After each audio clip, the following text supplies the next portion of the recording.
कोरोनाचा व्हायरस कसा असतो, त्याच्यामध्ये होत असलेले बदल म्हणजे त्याचे जे म्युटेशन आहेत ते काय, त्याच्यावरती कुठल्या लसीचा प्रभावीपणे वापर केला जातो, ही लस कशी बनवली जाते, लस केव्हा वापरायला हवी, तिचा 2 डोस मधलं अंतर किती असायला हवं, अशा वेगवेगळ्या प्रश्नांची उत्तरं जाणून घेण्याचा प्रयत्न करणार आहोत. आज आपल्या स्टुडिओमध्ये मायक्रोबायोलॉजिस्ट सोसायटी इंडियाचे अध्यक्ष डॉक्टर अरविंद देशमुख सर उपस्थित आहेत आणि त्यांच्याकडून आपण कोरोनाचा वाढत असलेला कहर आणि आपल्या सगळ्यांच्या मनामध्ये असलेल्या प्रश्नांची उत्तरं अगदी शास्त्रीय पद्धतीनं जाणून घेण्याचा प्रयत्न करणार आहोत. नमस्कार देशमुख सर, आपलं लँटन मराठीच्या स्टुडिओमध्ये मनापासून स्वागत आहे.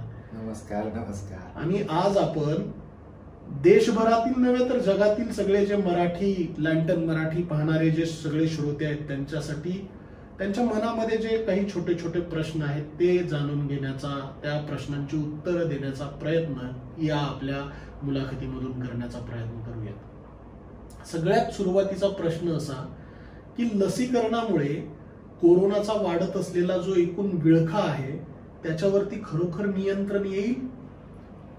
लसीकरण हाच एक शाश्वत मार्ग आहे.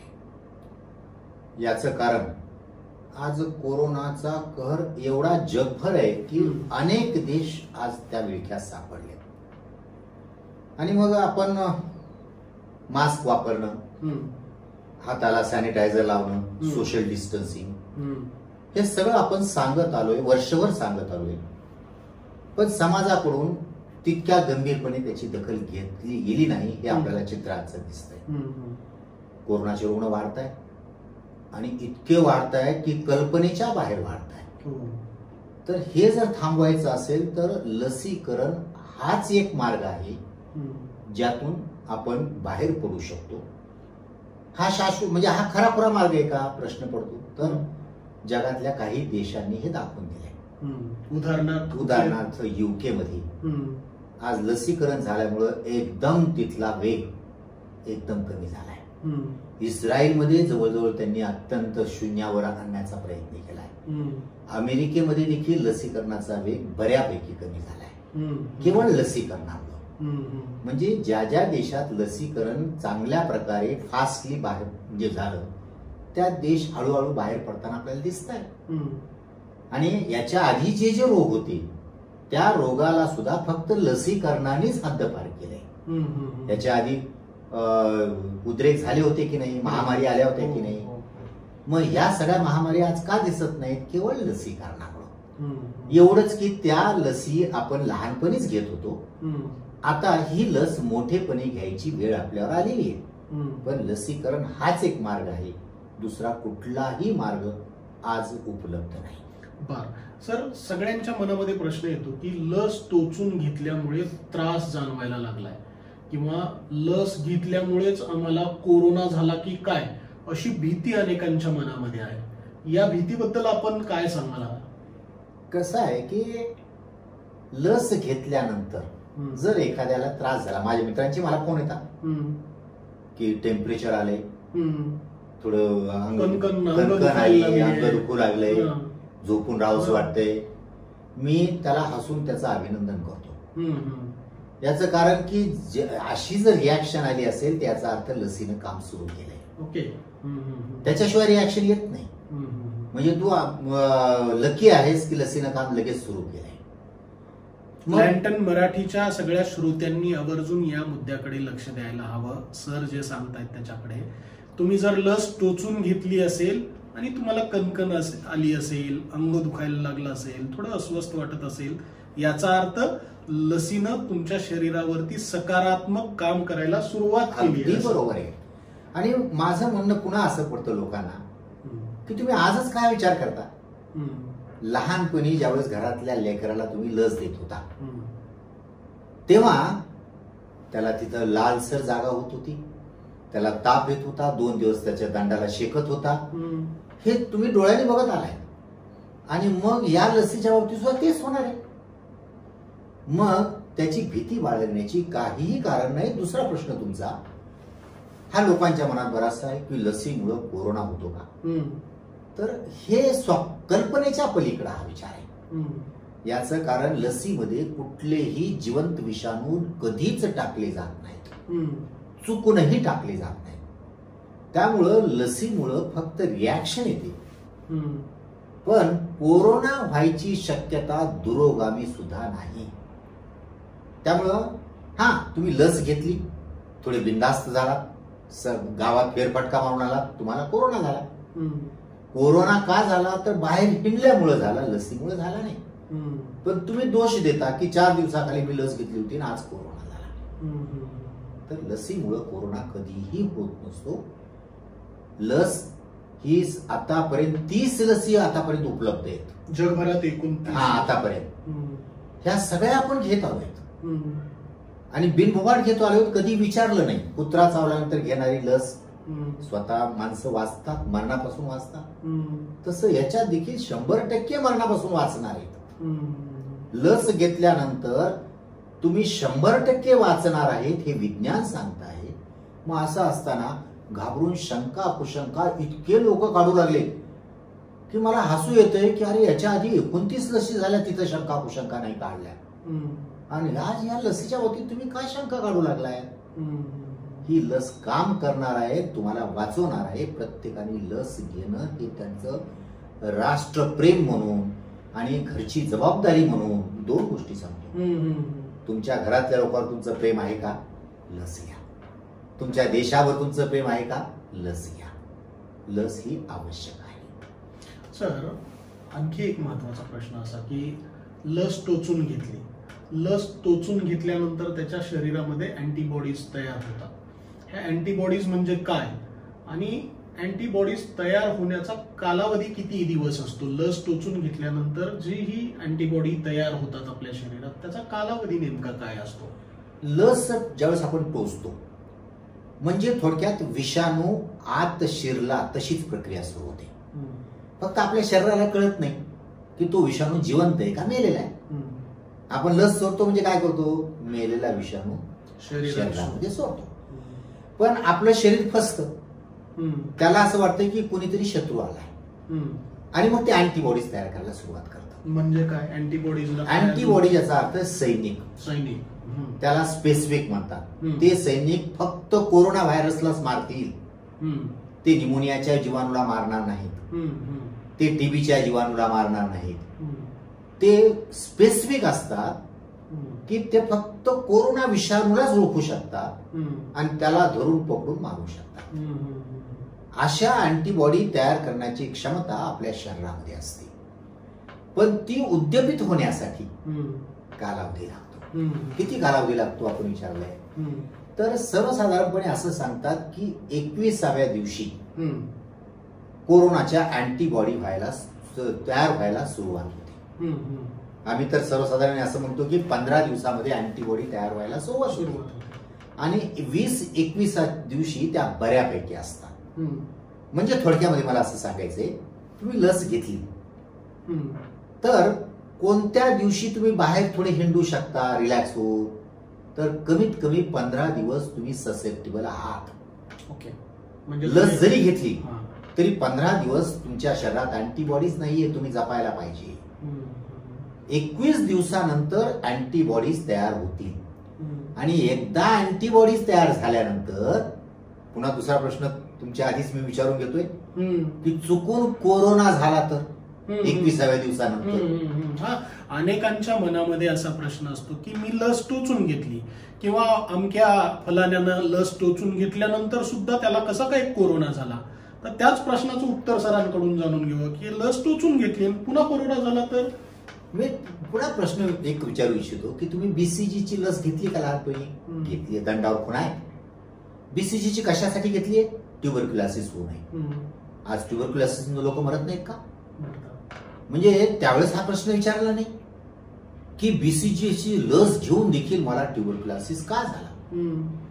तर कुठलीच लस 100% संरक्षण देत नसते, पण ओव्हरऑल इफेक्ट आपल्याला पाहायचा असतो. आज सगळ्या लसी सांगतात म्हणजे इफिशियन्सी आपण जी माहिती मॉडर्ना, फायझर 94-95% इफिशियन्सी आहे. आपली कोव्हॅक्सिन त्यांनी असं सांगितलंय की 81% इफिशियन्सी. आता ही स्पुटनिक आलेली ती पण 91% सांगतात. त्यांनी सुद्धा 91.6% आहे. त्याच्यानंतर कोविशिल्ड त्यांनी सांगितलं की 2 लसीच्या इंजेक्शन मध्ये गॅप किती आहे त्याच्यावर आमची इफिशियन्सी आहे आणि ती 60 ते 90% पर्यंत त्यांनी सांगितलं 70 ते 90% इफिशियन्सी आहे असं ते सांगतात. इफिशियन्सी याचा अर्थ असा की त्या रुग्णांना कोरोना होईल का, तर कोरोना होऊ शकतो, कारण त्या अँटीबॉडीज तुमच्या शरीरात असतात. घशावर पडणारा कोरोना त्या थोपू शकत नाही. बरोबर. तो कोरोना येईल, घशात बसेल, पण आत शिरायचा प्रयत्न केला की त्या मारते. म्हणजे तुमच्यात प्रतिकार शक्ती आलेली असते. म्हणजे त्याचा आरटीपीसीआर केला तर पॉझिटिव्ह होईल. तुम्ही म्हणताय की सर कोरोना कसा झाला, मी लस घेतली तरी आरटीपीसीआर पॉझिटिव्ह येऊ शकतो, पण ते विषाणू तुमच्या लंग्स पर्यंत फुफ्फुसापर्यंत जाऊच शकत नाही. जोखीम वाढणार नाही, जीविताची जोखीम वाढणार नाही त्याच्यामुळे. आपल्याला हे तर पाहिजे लसीनं. आपल्याला लसीचा उद्देश आरटीपीसीआर निगेटिव्ह व्हावा म्हणून लस घेत नाही, मरू नये म्हणून लस घेतो. आणि लसीनं तुम्ही 100% मरणार नाहीत हे प्रत्येक लसीमध्ये सिद्ध झालेलं आहे. फक्त काही हायली वीक असतील, इम्युनॉलॉजिकली वीक, ज्यांच्यात आधी कॅन्सर होऊन गेलाय, ड्रग घेतलेत, त्यामुळे इम्युनिटी सप्रेस झाली, काही ना काही नॅचरल कारणामुळे इम्युनिटी सप्रेस होती, त्यांच्यात कदाचित असे 1-2% कॉम्प्लिकेशन्स वाढू शकतात लस घेतलेल्यामध्ये. पण लस ही तुम्हाला निश्चितपणे मृत्यूपासून वाचवू शकते. आणि कोरोना जरी झाला तरी त्याचा बाऊ करू नका. बरोबर. कोरोना जरी झाला, आरटीपीसीआर जरी पॉझिटिव्ह आलं तरी देखील तुम्हाला काही सिम्पटम दिसतील, जास्त टेम्परेचर दिसेल, सर्दी येईल, पण 4 ते 8 दिवसात पुन्हा तुम्ही बरे होताल, कारण तुमच्या शरीरामध्ये अँटीबॉडीज तयार झालेले असतील. सर, लस टोचून घेतल्यानंतर दुसऱ्या डोससाठी विशिष्ट कालावधी ठरवून दिलेला आहे आणि तो वेगवेगळ्या लसीसाठी वेगवेगळा कालावधी ठरवून दिलेला आहे. तर हा कालावधी नेमका असण्याचं कारण काय? म्हणजे आज लस टोचल्यानंतर पुन्हा 21 दिवसांनी दुसरा डोस घ्यायचा आहे वगैरे, हा जो कालावधी असतो त्याचं कारण काय? आणि 1 डोस, 2 डोस, असं 2 डोस पर्यंत आहे. आता 3रा डोस घेण्याची सुद्धा आवश्यकता आहे का या लसीमध्ये? कसं आहे की ही जी लस आहे, हे खरं म्हणलं तर वैज्ञानिकांचं हे फार मोठं आश्चर्य, आभार मानले पाहिजे समाजाने. बरोबर. की 1 वर्षात ही लस आणली, अशी कधीच लस आली नाही. बरं. याच्या पूर्वीच्या लसीच्या निर्मितीचा इतिहास साधारणपणे काय? 4 ते 40 वर्ष लागतात लसीला. त्याचं प्रमुख कारण, पुन्हा त्याच्यावरही लोक संशय व्यक्त करतात. खूप लोकांनी मला प्रश्न विचारले की सर, ही 1 वर्षात लस आली, मग ही हाफ हॅझार्ड तर आली नाही अटेम्प्ट करू, हे अर्धवट ज्ञानावर तर आली नाही, ही चांगली असेल का? तर त्याची कारण काय, लस का लवकर आली बाजारामध्ये? याचं प्रमुख कारण असं, लस निर्मितीमध्ये सगळ्यात मोठा अडथळा कुठला असतो, का उशीर लागतो? याचं कारण लागणारा प्रचंड पैसा. तो पैसा एवढा प्रचंड असतो की तो मिळवण्यासाठी म्हणजे प्रत्येक कंपनीला फार कष्ट घ्यावे लागतात, म्हणून उशीर लागतो. अजून एचआयव्हीची लस आलेली नाही. म्हणजे लस निर्माण करण्यासाठी, मार्केटमध्ये आणण्यासाठी पहिलं कारण आहे आर्थिक. यावेळेस काय झालं की सगळ्या जगाची प्रायोरिटी कोरोना लस होती. ह्याच्यामुळे झालं काय की WHO पासून जगातल्या मोठ्या मोठ्या NGO त्यांनी असं सांगितलं की आम्ही करोडो रुपये द्यायला तयार आहे, पण लस काढा. म्हणजे ते लिमिटेशन वैज्ञानिकाला राहिलंच नाही. वैज्ञानिक रात्रंदिवस काम करू शकले, मुक्तपणे काम करू शकले, म्हणून लस बाजारात आली. दुसरं कारण असं की लस आणण्यासाठी सगळ्यात दुसरा अडथळा असतो ट्रायल घेण्यासाठी व्हॉलेंटियर्स. बरोबर. ते मिळत नाहीत. परंतु यावेळेस काय झालं, सगळ्या जगामध्ये देशभक्तीची लाट होती. सगळ्या युवकांनी सांगितलं आम्ही ट्रायल द्यायला तयार आहोत, किंवा मानवहिताचा विचार करून. आणि म्हणून लसीला ट्रायल्स घ्यायला माणसांची कमतरता पडली नाही, म्हणून ही लस लवकर बाजारात आली. म्हणजे अर्धवट प्रयत्नातून आली, हे डोक्यातून खूळ काढून टाका. ही लस वैज्ञानिक दृष्ट्या अत्यंत तपासून क्वालिटीची आहे हे सिद्ध झाल्यानंतरच ही बाजारात आलेली आहे. आपल्यापर्यंत आलेली जी लस आहे ती निर्माण करण्यासाठी शास्त्रज्ञांनी किती कमालीचे म्हणजे आपल्या जगभरातल्या सगळ्याच शास्त्रज्ञांनी किती परिश्रम घेतलेत याचा प्रत्यय तुम्हाला सराच्या या सगळ्या बोलण्यातून आलेला असेलच. आपला प्रश्न महत्वाचा जो होता की एक लस टोचून घेतल्यानंतर दुसरी लस टोचण्यासाठीचा जो कालावधी असतो त्या प्रश्नाकडे काय असतो आणि त्याचं कारण काय. त्या प्रश्नाकडे मी येतो की पहिली लस घेतल्यानंतर अँटीबॉडीज तयार होतात का? होतात. 15 दिवसानंतरच प्रक्रिया सुरू होते.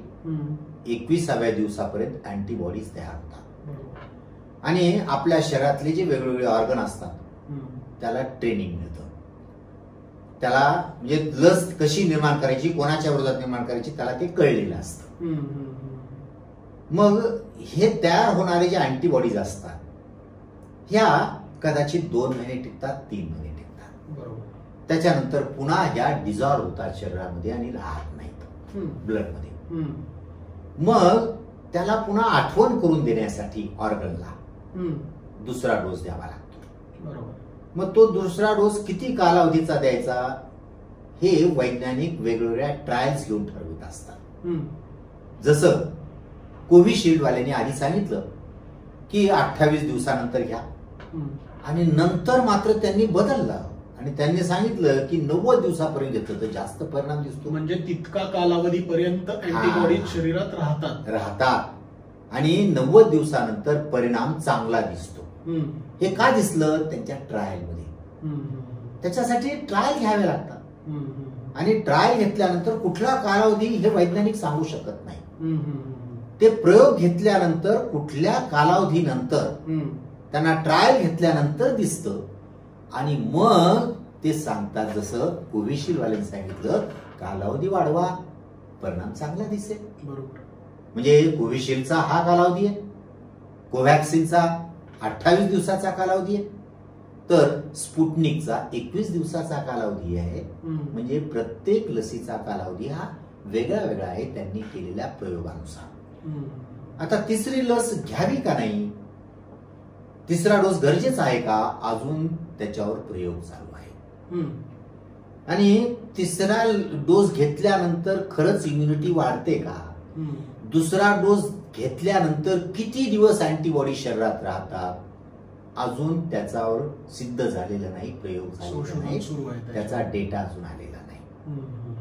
अशी एक अपेक्षा सगळे वैज्ञानिक व्यक्त करतात की 1 ते 2 वर्ष हे अँटीबॉडीज हे आपल्या शरीरात टिकतील अशी अपेक्षा आहे अनुमानानुसार. तर आता बघूया काय होतंय ते. आणि जर गरज भासली तर मग तिसरा डोस देतील किंवा जर ह्या कोरोनाने आपलं स्वरूप बदललं तर वेगळी लस निर्माण होईल दरवर्षी आणि मग दुसऱ्या वर्षी पुन्हा दुसऱ्या प्रकारची लस, याचीच लस पण याचा भाऊबंद अशी लस घ्यावी लागेल, जे आज अमेरिकेमध्ये फ्लूच्या बाबतीत केलं जातं. अमेरिकेमध्ये दरवर्षी फ्लूची लस बदलते आणि प्रत्येक अमेरिकन नागरिक दरवर्षी डॉक्टरकडे जाऊन फ्लूची बदललेली लस घेतो. ती बदललेली म्हणजे फार बदल नसतो, थोडा बदल असतो पण तो गरज असतो.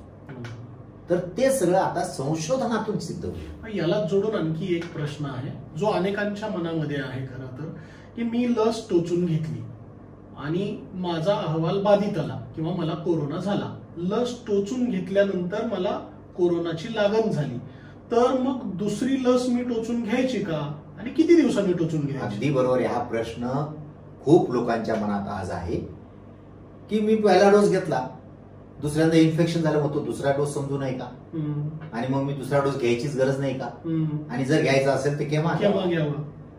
तर याला उत्तर असं आहे की दुसरा डोस देणं गरजेचंच आहे लसीचा. असं सिद्ध झालंय की नॅचरली जे होतं इन्फेक्शन ते त्याचे अँटीबॉडीज फारशा टिकत नाहीत आणि लसीतून दिलेल्या अँटीबॉडीज परिणामकारक असतात, निर्माण होणाऱ्या अँटीबॉडीज.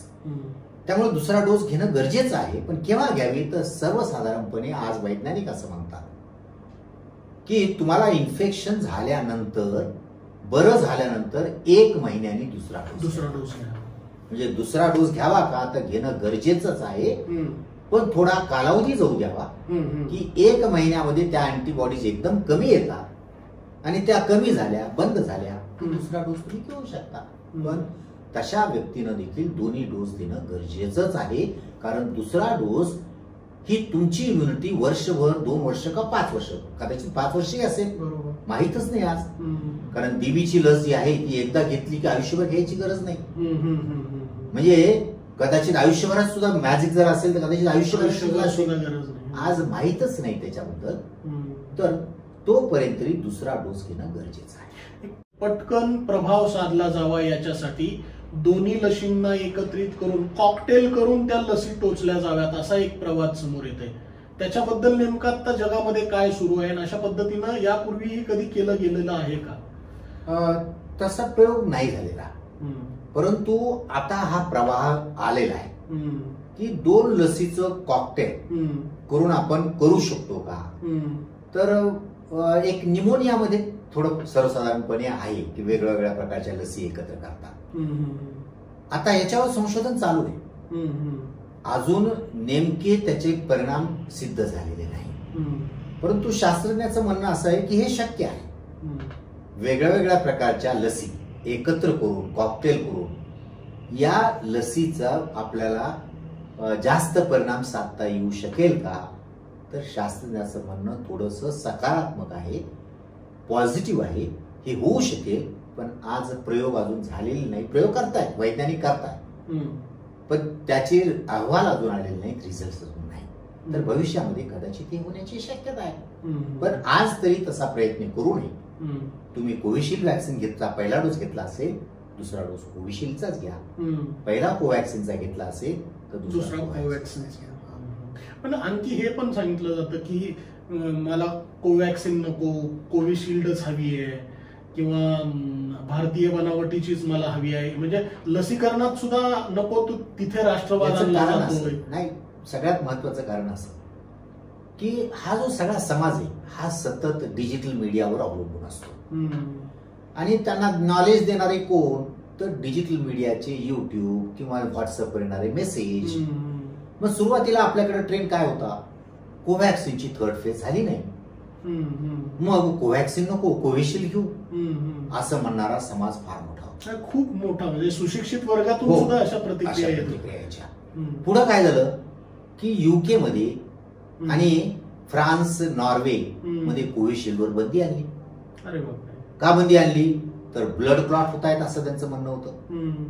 पुन्हा त्यांना जाणवलं की नाही, परिणाम फारसे नाहीयेत.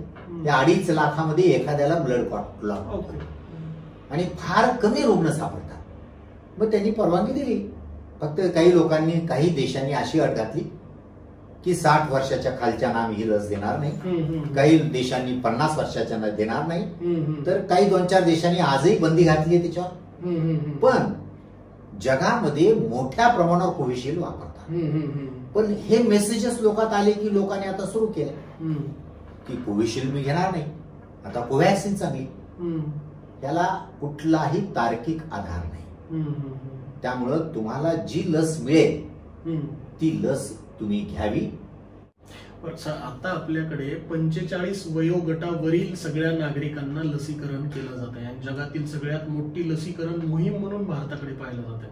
आतापर्यंत साधारणतः 10 कोटीपेक्षा अधिक नागरिकांचं लसीकरण भारतातल्या 11 कोटीच्या आसपास.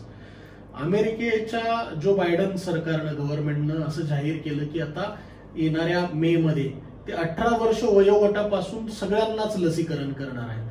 तर या लसीकरणासाठी काय वयोगट ठरलेला असतो का? किती वयोगटापासून लसीकरण कुठल्या वयापर्यंत करायला हवं? हे लसीकरण कुठल्याही वयात करता येतं. आता बघितलं असेल तुम्ही की ज्या लसी आपण लहान मुलांना देतो तर प्रामुख्याने त्या लहान मुलांना दिल्या जातात. बरोबर. म्हणजे आपल्या आयुष्याच्या सुरुवातीला आपण ती लस घेतो, म्हणून मोठेपणी द्यायची गरज नसते. पण ह्या कोरोनाच्या बाबतीत काय झालं की असं लक्षात आलं शास्त्रज्ञाच्या की कोरोना हा जीव घेणा आजार वयस्करामध्ये आहे, मोठ्यामध्ये आहे. म्हणून याच्या ट्रायल्स ज्या घेतल्या गेल्या जगभर त्या 18 वर्षावरच्या युवकांच्या वर घेतल्या गेल्या. म्हणून वैज्ञानिकाचं म्हणणं असं आहे की 18 वर्षाखालच्या मुलांना देता येते, पण आम्ही ट्रायल घेतल्या नाहीत, आम्ही प्रयोगच केले नाहीत. बरोबर. तोपर्यंत का देता? आणि 18 वर्षाखालच्या मुलांच्या मध्ये सिव्हिअर होण्याचं प्रमाण, मृत्यू होण्याचं प्रमाण कमी आहे, अत्यंत कमी आहे. बोटावर मोजणे इतके मृत्यू होतात. मग तुम्ही सध्या तरी 18 वर्षाखालच्या लहान मुलांना देऊ नका. अजून ट्रायल आम्ही करू.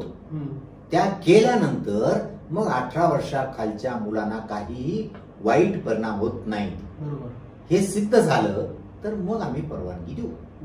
आज त्यांनी परवानगी 18 वर्षावरच्या युवकांना आणि वयस्कर लोकांना लस घ्यायची परवानगी दिली आहे. बरं सर, आता लसीकरणानंतर जगभरात नेमके काय परिणाम दिसून येत आहेत? म्हणजे जगातल्या अनेक देशांमध्ये लसीकरणाची मोहीम जवळपास पूर्ण झालेली आहे. जसं तुम्ही मगाशी युकेचं उदाहरण दिलं, नॉर्वेचं उदाहरण दिलं, इस्रायलचं उदाहरण दिलं, तसं अनेक देशांमध्ये लसीकरणाचा टप्पा पहिला आणि दुसरा सुद्धा पूर्ण झाला आहे अनेक ठिकाणी. तर त्याचे काय सकारात्मक परिणाम दिसून येत आहेत आता? अजूनही मी म्हणेन की लसीकरणाचा पहिला आणि दुसरा टप्पा त्यांच्या देशापुरता म्हणत असाल तर ठीक आहे, ओके, पण जागतिक विचार करतात तो झालेला नाही. आज जगाची 700 कोटी लोकसंख्या आहे. बरोबर आहे. आणि लसीकरण काय सांगतात आकडे WHO चे की 80 कोटीच्या दरम्यान लसीकरण झालंय जगात. म्हणजे 1.10% लसीकरण जवळपास झालेलं आहे.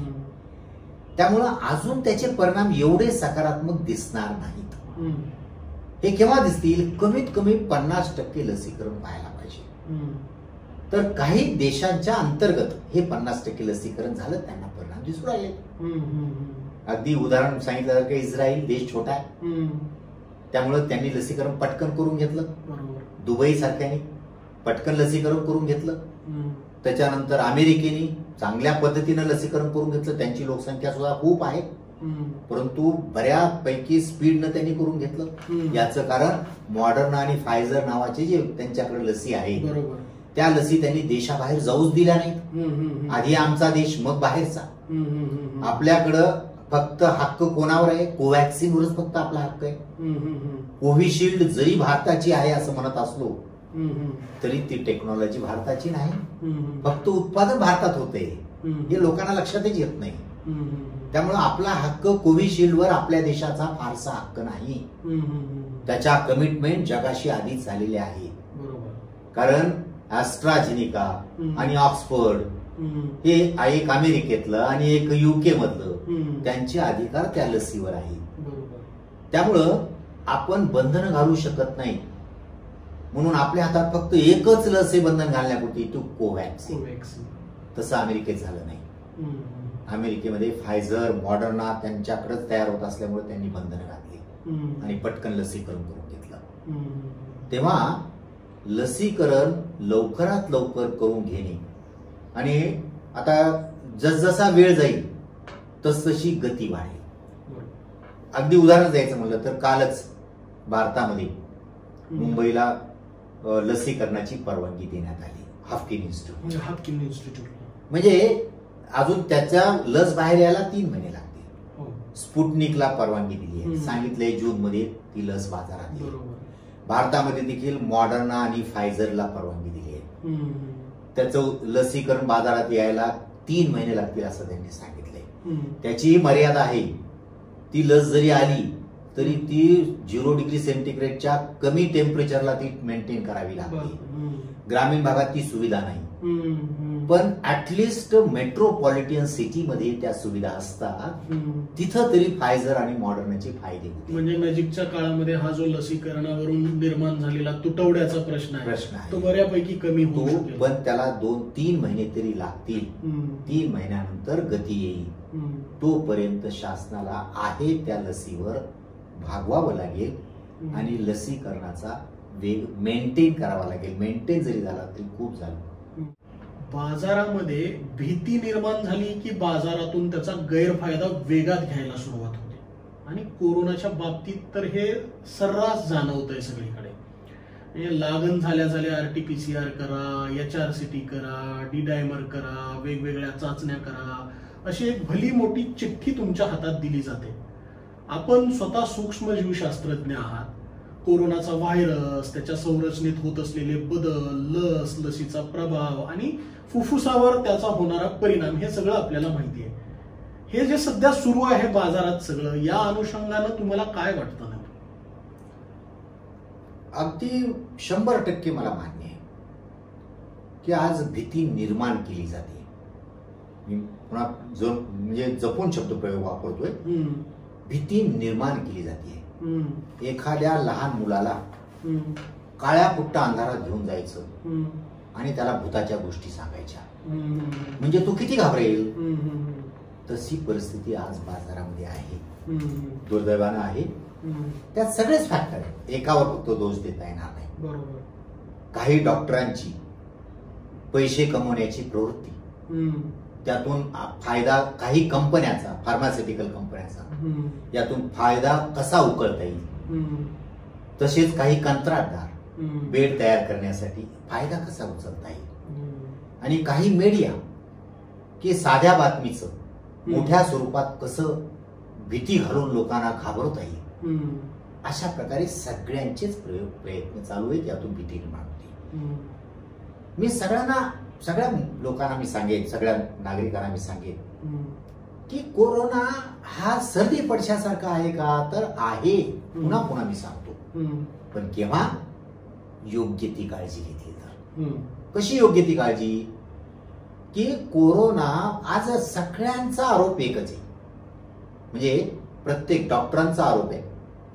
आरोग्यमंत्री, मुख्यमंत्री वेळोवेळी आपल्या निवेदनात म्हणले की लोक दवाखान्यात उशिरा येतात, अंगावर दुखणं काढतात. मग तुम्ही म्हणता कदाचित त्याच्यामुळे असेल की RT-PCR पॉझिटिव्ह आली की त्याला भीती वाटते, मग तो अंगावर दुखणं काढायला लागतो, घाबरतो दवाखान्यात जायला. आणि अंगावर दुखणं काढलं की 8-10 दिवस जर गेले तर तो इतका बळावतो. त्याला रोगाला नावच असं दिलंय, हॅप्पी हायपोक्सिया. हॅप्पी म्हणजे काय, तुम्ही आनंदात असता पण आत शरीर पोखरत जात असतं, तुम्हाला पत्ताच नसतो ना. तुमचा हायपोक्सिया म्हणजे रक्तातली ऑक्सिजनची लेवल कमी होत असते. का कमी होते, कारण फुफ्फुस काम करणं बंद करत असतं. फुफ्फुसावर पॅचेस येतात, फुफ्फुसावर व्हायरसचा अटॅक वाढतो, ऑक्सिजनची लेवल कमी होते, पण वरती आपल्याला कळतच नाही हॅपी, म्हणून त्याला नाव दिले हॅप्पी हायपोक्सिया. त्यामुळे मग कालपर्यंत चांगला होता, काल आज अचानक असं कसं झालं. आणि मग लोक काय करतात की अंगावर काढतात, मला काही झालं नाही, कुठे मला काही श्वास लागला नाही. लोकांनी अंगावर काढू नये, म्हणजे काय करावं, ऑक्सिजन लेवल सतत चेक करावं. तुम्ही सकाळ संध्याकाळ नाही, सकाळ दुपार संध्याकाळ ऑक्सिजन लेवल चेक करावं. 95च्या खाली जर ऑक्सिजन लेवल आली तर तुमच्या लंग्सवर परिणाम करायला सुरुवात केलेली आहे. तेव्हा अशा वेळेस तुम्हाला ताबडतोब डॉक्टरकडे जाणं गरजेचं आहे. आणि खरं म्हणलं तर त्याच्यानंतरच रेमडेसिवीर औषध द्यायचं असतं. आज जे आरोप आहे की रेमडेसिवीरचा अवाजवी वापर होतोय का, तर होताना दिसतोय. की गरज नसताना त्याच्याकडे येणारच आहोत. रेमडेसिवीरचा हा बाहेर सुरू असलेला काळा बाजार, त्याचा तुटवडा आणि त्या रेमडेसिवीर मिळवण्यासाठी सुरू असलेली नातेवाईकांची वणवण, हे सगळं पाहिल्यानंतर ही हतबलता वाढण्याजोगीच आहे. अगदी बरोबर आहे. खरोखरच हा रेमडेसिवीर इतकं लाईफ सेव्हिंग ड्रग्ज आहे. तो शेवटच्या फेज मध्ये आज दिसतो आहे, पण तो केव्हा, शेवटच्या फेज मध्ये. म्हणजे तुमची ऑक्सिजन लेवल कमी झाली तरच रेमडेसिवीर द्यावं. ऑक्सिजन लेवल जर चांगली असेल तर रेमडेसिवीर द्यायची गरजच नाही. त्याला वेगवेगळे ड्रग्ज आहेत, अझिथ्रोमायसिन पासून सगळे वेगळे ड्रग्ज आहेत, तापावर आहे, विटामिन्स आहेत. डॉक्टर लोक तेच देतात, 90% डॉक्टर आजही तेच देतात. काही डॉक्टरांकडून त्याचा गैरवापर होतोय. आणि डॉक्टरांकडून गैरवापर होण्यापेक्षा पेशंटलाच वाटायला लागतं, नातेवाईकाला वाटायला लागतं की आम्हाला रेमडेसिवीर द्या, तुम्ही मुद्दाम टाळताय. आणि मग वणवण सुरू होती. आणि मग ज्याला गरज आहे त्याला मिळत नाही, आणि ज्याला गरज नाही त्याला टोचलं जातं. हे चित्र आज दिसतंय.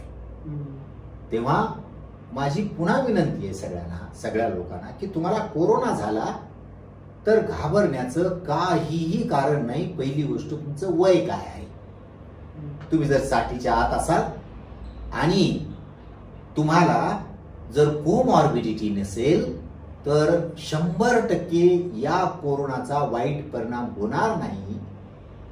100% मी असं म्हणू शकत नाही, एक थोड्या प्रमाणात होऊ शकतं काही पण गोष्टी, जोखीम नाही, जीवाची जोखीम नाही. आणि टेम्परेचर आलं, घसा सुजला, काही औषधी घेतली तर तुम्हाला कमी होते. तुम्ही फारसं काळजी करण्याचं कारण नाही. आणि तुम्ही जर समजा ऑक्सिजन लेवल चुकून तुमची 95च्या खाली आहे तर तुम्ही कुठल्याही वयाचे असा, तुम्हाला कोमॉर्बिडिटी नसू द्या, तुम्ही ताबडतोब डॉक्टरांचा सुरू सल्ला करणं घेणं गरजेचं आहे. तर अशा पद्धतीनं जर तुम्ही गेला तर मृत्यू कमीत कमी होती. परंतु दुर्दैवानं आम्ही अंगावर काढतो आणि ऑक्सिजन लेवल 60-70ची आली की आम्ही दवाखान्यात जातो. त्यावेळेस कदाचित औषधोपचाराचा फारसा उपयोग होत नाही. सर, पहिली लाट आली आणि बऱ्यापैकी संक्रमण झालं, आपल्याकडे मृत्यू सुद्धा झाले. पण आता ही जी दुसरी लाट आहे याच्यामध्ये संक्रमणाचा दर खूपच मोठा आहे की काय असं दिसतंय आणि मृत्यूचं प्रमाण पण वाढताना दिसतंय. काय कारण असावं? कसं असतं की जे हे विषाणू असतात, या विषाणूमध्ये जनुकीय बदल नैसर्गिकरित्या घडत असतात, सातत्यानं घडत असतात. फक्त बरेचसे विषाणू जनुकीय बदल झालेले टिकतच नाहीत, वातावरणात मरून जातात. म्हणजे ते बदल कॅरी ऑन होत नाहीत पुढच्या जनरेशन मध्ये. असा फार थोडे बदल असे असतात जे परिस्थितीशी जुळवून घेतात किंवा परिस्थितीचा त्यांना बेनिफिट मिळतो, त्यांना बेनिफिट मिळतो आणि ते टिकतात. सर्व्हायव्हल ऑफ द फिटेस्ट सारखं ते टिकले की वाढायला लागतात. मग असं एक लक्षात असं वाटतंय सध्या तरी, पहिला वुहानचा विषाणू होता, पुढे काय झालं, पुढे युके मध्ये वेगळाच विषाणू दिसला, म्हणजे त्याचं म्युटेशन झालं युके मध्ये, विषाणूमध्ये बदल झाला. त्याच्यानंतर ब्राझीलचा स्ट्रेन आला, त्याच्यानंतर साऊथ आफ्रिकेचा स्ट्रेन आला आणि नंतर महाराष्ट्रात एवढं प्रमाण वाढलं आणि त्याचे जनुकीय संरचनाचा अभ्यास केला, लक्षात आले की हा डबल म्युटेटेड स्ट्रेन आहे. मग त्याला इंडियन स्ट्रेन असं आपण म्हणतोय. मग हे जनुकीय बदल सतत होत असतात आणि ते विषाणूला फायदे देत असतात. मग यात फायदा का विषाणूला? संक्रमणाचा रेट वाढला, हा विषाणूचा फायदा, आपला तोटा. पण विषाणूला फायदा, त्याला पटापट होस्ट मिळू लागली. तर हे बदल सातत्यानं होत असतात विषाणूमध्ये. आणि हे फक्त एवढंच आज आपण नशीबवान आहोत की हे बदल फार मोठ्या प्रमाणात नाहीत. म्हणजे का नाही? तर आज अवेलेबल असलेल्या व्हॅक्सिननं हे सगळ्या प्रकारचे विषाणू थोपवले जातात. हे आपण नशीबवान आहोत.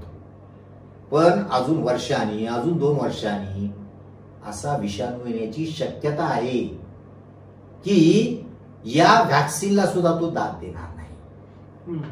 जर असं झालं तर शास्त्रज्ञ काय करतात? व्हॅक्सिन मध्ये बदल करतात आणि नवीन प्रकारची लस आणतात. मग ती नवीन प्रकारची लस पुन्हा 135 कोटी लोकांना द्यायची. म्हणजे हे सातत्यानं आपल्याला करावं लागणार आहे. म्हणून WHO सुद्धा वॉर्निंग दिली आहे की ह्या विषाणूशी आपल्याला अजून किमान 10 वर्ष तरी जगत बसावं. WHOच्या अध्यक्षांनी कालच की खूप दीर्घ काळ आपल्याला हा लढा द्यावा लागेल. याचं कारणच असं आहे की या विषाणूमध्ये होणारे बदल. आणि आज नशीब आपलं चांगलं आहे की आज व्हॅक्सिन आज आल्या जगामध्ये, चांगल्या प्रकारच्या व्हॅक्सिन आल्यात, कमी प्रमाणात आहेत, पण 3 ते 4 महिन्यामध्ये या चांगल्या प्रमाणात येतील. निम्म जग कदाचित ह्या 6 महिन्यामध्ये, असं म्हणू आपण 6 महिन्यामध्ये किंवा 9 महिन्यामध्ये निम्म जग व्हॅक्सिनेट होईल. तेव्हाच कुठे आपण मोकळा श्वास थोडा घेऊ शकू, केसेस कमी होतील.